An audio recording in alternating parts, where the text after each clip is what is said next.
A Shower of Gold by Donald Barthleme. Because he needed the money, Peterson answered an ad that said, "We'll pay you to be on TV if your opinions are strong enough or your personal experiences have a flavor of the unusual." He called the number and was told to come to room 1551 in the Gray Bar building on Lexington. This he did, and after spending 20 minutes with a Miss Arbor who asked him if he had ever been in analysis, was okayed for a program called Who Am I? "What do you have strong opinions about?" Miss Arbor asked. "Art," Peterson said. "Life, money. For instance?" "I believe," Peterson said, "that the learning ability of mice can be lowered or increased by regulating the amount of serotonin in the brain.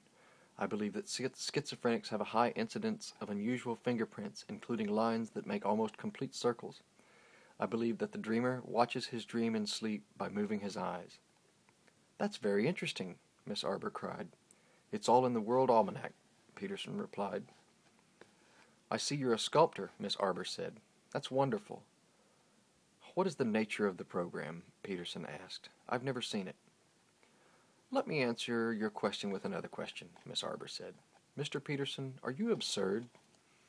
Her enormous lips were smeared with a glowing white cream. "I beg your pardon." "I mean," Miss Arbor said earnestly, "do you encounter your own existence as gratuitous? Do you feel de trop? Is there nausea?" "I have an enlarged liver," Peterson offered. "That's excellent," Miss Arbor exclaimed. "That's a very good beginning. Who Am I tries, Mr. Peterson, to discover what people really are. People today, we feel, are hidden away inside themselves, alienated, desperate, living in anguish, despair, and bad faith. Why have we been thrown here and abandoned? That's the question we try to answer, Mr. Peterson. Man stands alone in a featureless, anonymous landscape, in fear and trembling and sickness unto death. God is dead, nothingness everywhere, dread, estrangement, finitude. Who Am I approaches these problems in a root, radical way. On television? We're interested in basics, Mr. Peterson. We don't play around." "I see," Peterson said, wondering about the amount of the fee. "What I want to know now, Mr. Peterson, is this. Are you interested in absurdity?" "Miss Arbor," he said, "to tell you the truth, I don't know. I'm not sure I believe in it." "Oh, Mr. Peterson," Miss Arbor said, shocked. "Don't say that. You'll be—" "Punished?" Peterson suggested. "You may not be interested in absurdity," she said firmly, "but absurdity is interested in you." "I have a lot of problems, if that helps," Peterson said. "Existence is problematic for you," Miss Arbor said, relieved. "The fee is $200. "I'm going to be on television," Peterson said to his dealer. "A terrible shame," Jean-Claude responded. "Is it unavoidable?" "It's unavoidable," Peter said, "if I want to eat." "How much?" Jean-Claude asked, and Peterson said, $200. He looked around the gallery to see if any of his works were on display. "A ridiculous compensation considering the infamy. Are you using your own name?" "You haven't by any chance—" "No one is buying," Jean-Claude said. "Undoubtedly it is the weather. People are thinking in terms of, what do you call those things? Chris-crafts. To boat with. You would not consider again what I spoke to you about before?" "No," Peterson said. "I wouldn't consider it." "Two little ones would move much, much faster than a single huge big one," Jean-Claude said, looking away. "To saw it across the middle would be a very simple matter." "It's supposed to be a work of art," Peterson said, as calmly as possible. "You don't go around sawing works of art across the middle, remember?" "That place where it saws," Jean-Claude said, "is not very difficult. I can put my 2 hands around it." He made a circle with his 2 hands to demonstrate. "Invariably, when I look at that piece, I see 2 pieces. Are you absolutely sure you didn't conceive it wrongly in the first instance?" "Absolutely," Peterson said. Not a single piece of his was on view, and his liver expanded in rage and hatred. "You have a very romantic impulse," Jean-Claude said. "I admire, dimly, the posture. You read too much in the history of art. It estranges you from those possibilities for authentic selfhood that inhere in the present century." I know, Peterson said.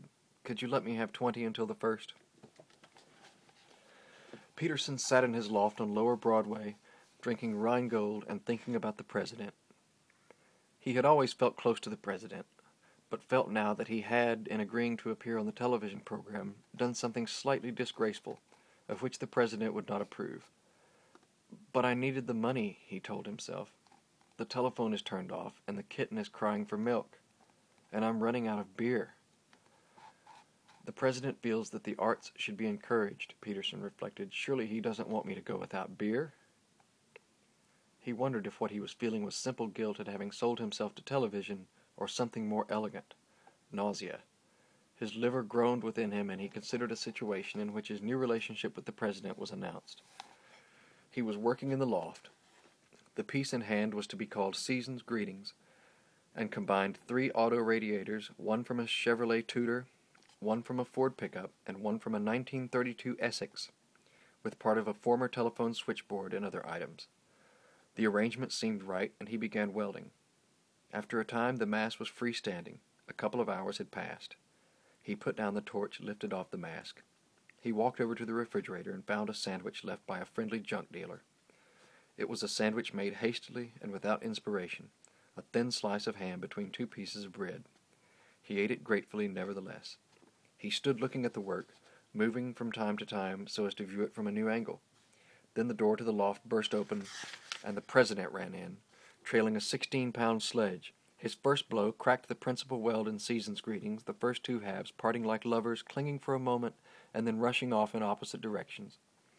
12 Secret Service men held Peterson in a paralyzing combination of secret grips.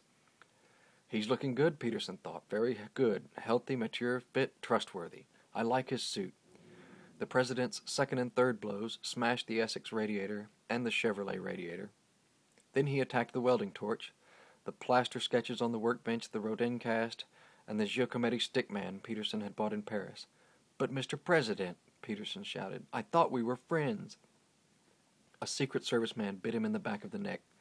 Then the president lifted the sledge high in the air, turned toward Peterson, and said, Your liver is diseased? That's a good sign. You're making progress. You're thinking. I happen to think that guy in the White House is doing a pretty darn good job. Peterson's barber, a man named Kitchen, who was also a lay analyst and the author of 4 books titled The Decision to Be, was the only person in the world to whom he had confided his former sense of community with the president. As far as his relationship with you personally goes, the barber continued, it's essentially a kind of I-thou relationship, if you know what I mean. You got to handle it with full awareness of the implications. In the end, one experiences only oneself, Nietzsche said. When you're angry with the president, what you experience is self as angry with the president. When things are okay between you and him, what you experience is self as swinging with the president. Well and good. But, Kitchen said, lathering up, you want the relationship to be such that what you experience is the president as swinging with you. You want his reality, get it? So that you can break out of the hell of solipsism. How about a little more off the sides? Everybody knows the language but me, Peterson said irritably. Look, Kitchen said, when you talk about me to somebody else, you say my barber, don't you? Sure you do. In the same way, I look on you as being my customer, get it? But you don't regard yourself as being my customer, and I don't regard myself as your barber. Oh, it's hell all right. The razor moved like a switchblade across the back of Peterson's neck. Like Pascal said, the natural misfortune of our mortal and feeble condition is so wretched that when we consider it closely, nothing can console us. The razor rocketed around an ear. Listen, Peterson said. What do you think of this television program called Who Am I? Ever seen it? Frankly, the barber said, it smells of the library. But they do a job on those people, I'll tell you that. What do you mean? Peterson said excitedly. What kind of a job?